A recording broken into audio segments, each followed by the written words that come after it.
Bonjour tout le monde, je m'appelle Barbara et aujourd'hui je vous propose de passer un petit moment avec moi pour une journée dans mon assiette.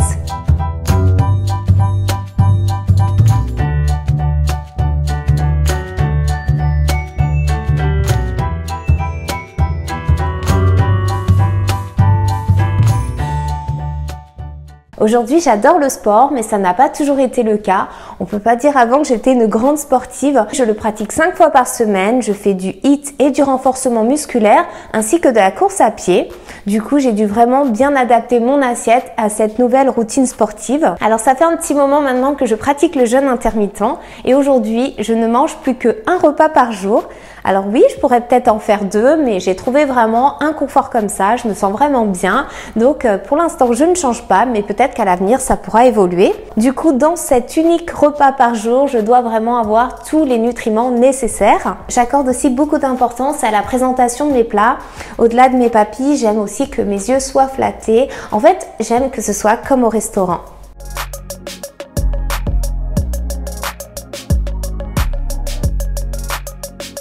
J'aime bien commencer mon repas par des crudités, ça me rassasie. Du coup, dès mon entrée, j'ai tous les antioxydants, vitamines et minéraux nécessaires. Pour moi, l'entrée idéale devrait ressembler à un arc-en-ciel avec plein de légumes différents. Alors, pour cette entrée, j'ai décidé de vous proposer quelque chose que j'aime tellement, ce sont des bruschettas. Donc c'est parti, on va en cuisine et on commence la recette.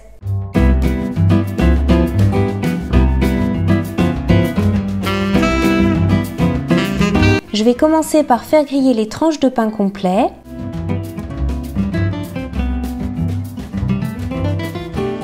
Je vais hacher mon échalote. Je coupe une tomate et je l'écrase le plus finement possible. J'écrase aussi un avocat.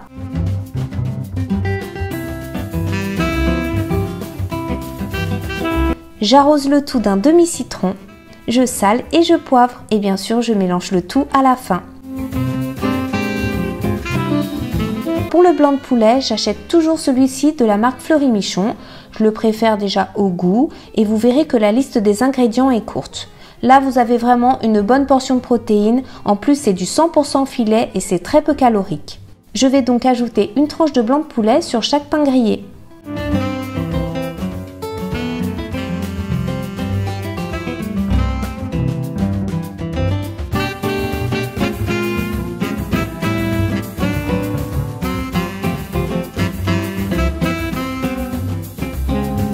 C'est délicieux, vous avez vraiment de tout, il y a le pain, vous avez le blanc de poulet qui est une bonne source de protéines et les légumes avec le guacamole.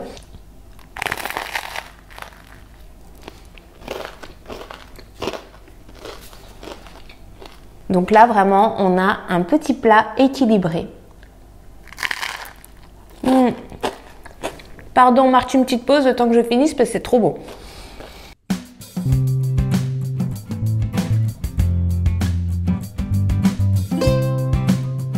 Je vais commencer par égoutter les pois chiches, je vais les rincer et je vais enlever surtout leur opercule.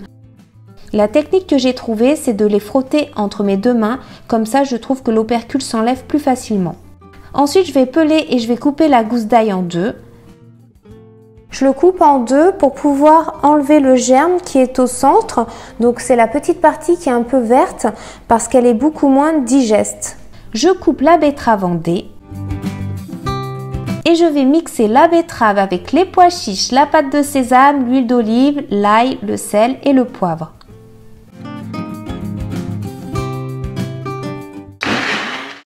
J'avais peur de vous faire le coup de la panne et c'est arrivé en plein tournage, mon robot me lâche. Franchement, heureusement que j'ai ce petit robot qui va me dépanner. Par contre, il est tout petit. J'espère que celui-ci va au moins tenir le temps du tournage. Au moins ça. Donc celui-ci, c'est mort, hein. Il n'y a plus qu'à tout transvaser.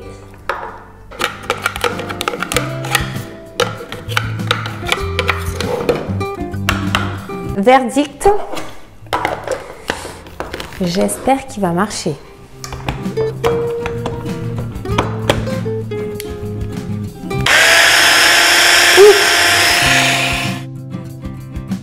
Il nous manque un dernier petit ingrédient et c'est le citron. Franchement, j'en mets partout du citron, hein. Dans tous mes plats pratiquement. Je trouve que c'est un très bon aliment, un parfait antioxydant. Ça vous donne vraiment de la vitalité. Ça vous booste aussi le système immunitaire.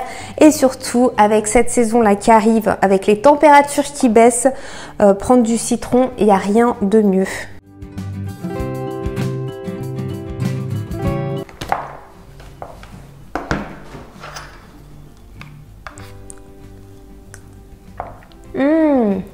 C'est délicieux. C'est parfait.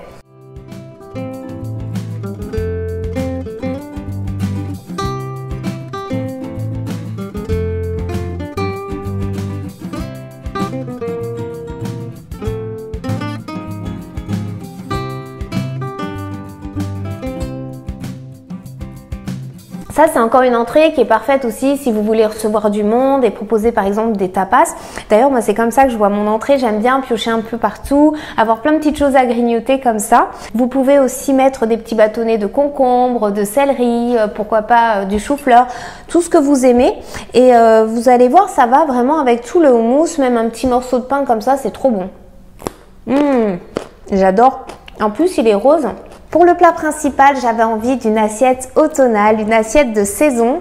Du coup, j'avais envie de vous proposer encore une fois une assiette composée parce que j'aime beaucoup. On est sûr d'avoir tous les nutriments nécessaires à notre organisme. C'est pour ça que plus vous allez faire des petites compositions comme ça, plus vous êtes sûr de ne pas vous tromper sur comment constituer une assiette. Le tout, c'est de manger varié avec plein d'aliments différents, donc des oléagineux, des céréales, des protéines, des fruits et légumes bien sûr qui doivent être toujours en majorité dans votre assiette. Donc là, cette recette, vous allez voir, elle est très facile à réaliser.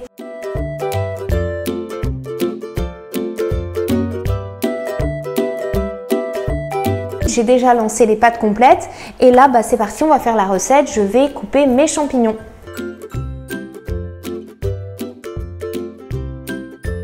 Je vais couper les champignons et je vais les faire sauter à la poêle avec un filet d'huile d'olive et du persil. Pour la vinaigrette, je vais commencer à ajouter à 1 cuillère à soupe de vinaigre le sel. Je mets toujours en premier le sel afin de le dissoudre et qu'il ne soit pas perceptible dans la bouche. J'ajoute le bout d'une fourchette de moutarde, juste le bout ça suffit, 3 cuillères à soupe d'huile d'olive, du poivre et une gousse d'ail pressé. Et je mélange le tout. J'adore l'ail, ça fait partie de mes tops aliments. D'ailleurs, si vous le pouvez, essayez d'en manger un petit peu chaque jour. Mais si vous ne le supportez pas autant, n'hésitez pas juste à mettre une demi-gousse. Parce que c'est vrai que c'est fort en goût, moi ça me dérange pas du tout. Donc je vais enlever les champignons qui sont sur le feu là, parce qu'ils sont bientôt cuits. Et on va pouvoir faire l'omelette. Je vais maintenant émincer la ciboulette. Je bats les œufs, je sale et poivre la préparation. J'ajoute la ciboulette, je réserve la moitié des champignons que j'ai déjà préparés et ensuite je cuis mon omelette.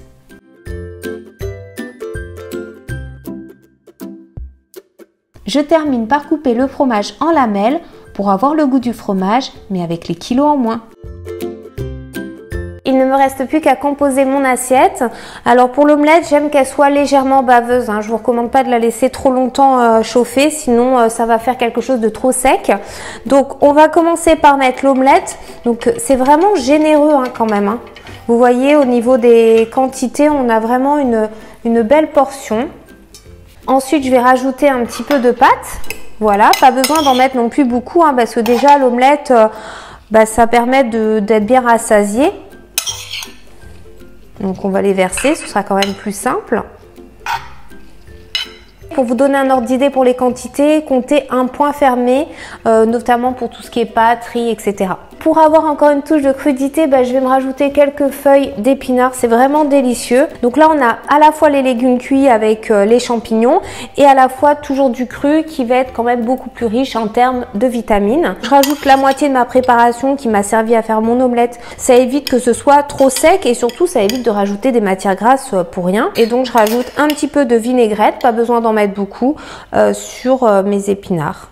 Vous pouvez rajouter par-dessus quelques petites lamelles de fromage, donc celui que vous souhaitez, celui que vous avez dans votre frigo. Et alors, petite astuce, parce que je n'ai pas trouvé de figues, alors si vous en trouvez de jolies, ben n'hésitez pas à vous mettre 2 figues que vous coupez en 2. Comme je n'en ai pas trouvé malheureusement, eh bien j'ai pris des petites figues séchées et voilà, j'en dispose juste à côté. Ça permet d'avoir un peu de fruits secs, donner une petite touche sucrée qui est très intéressante, toujours dans l'esprit de l'automne. Et pour terminer, parce que c'est très important aussi de manger tout ce qui est noix, il faut en manger un petit peu tous les jours, hein. N'ayez pas peur, même si vous êtes dans le cadre d'une perte de poids, on a tendance à les exclure parce qu'on pense que c'est trop gras, mais bien au contraire, l'organisme en a besoin. Vous voyez, c'est généreux, on manque de rien, on a une belle assiette, on n'a pas besoin après d'être frustré et de se jeter sur un paquet de chips ou de cookies, hein. Voilà, donc je vais manger, hein, il n'y a plus qu'à déguster.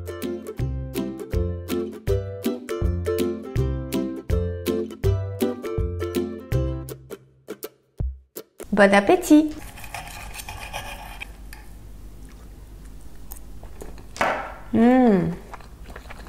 C'est un régal.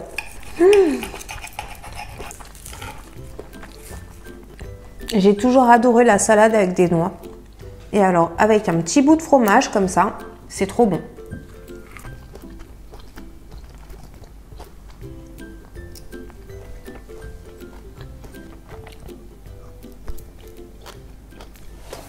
Là, je vais marquer une petite pause et je vais en profiter pour nettoyer un petit peu ma cuisine. J'ai l'habitude de faire comme ça parce que ça me permet en même temps de digérer et surtout d'être tranquille après. Je n'aurai plus rien à faire, je pourrais juste être posée.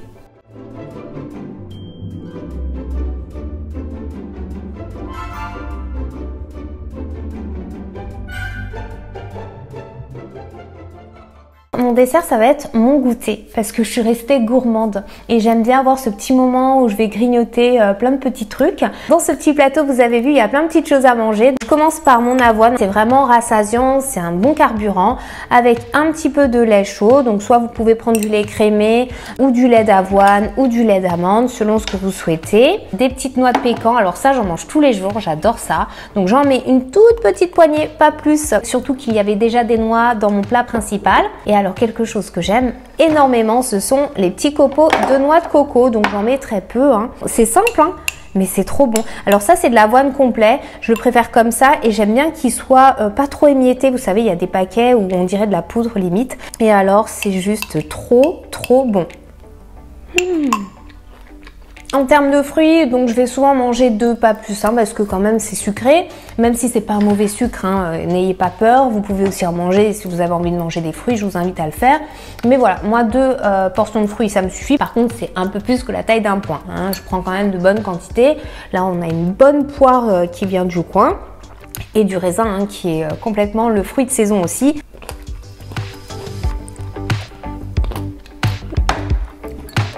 Je commence toujours par du chocolat noir 100%, oui, ou 99%.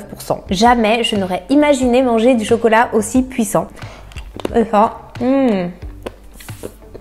Et après, je mange mon carré de chocolat à 90% qui du coup me paraît un peu plus sucré. Le 100% ou 99% c'est pareil, vous laisse une petite amertume, enfin je sais pas trop vous expliquer sur la langue, comme quand vous buvez du café. Moi j'aime pas le café, mais j'aime beaucoup ce chocolat.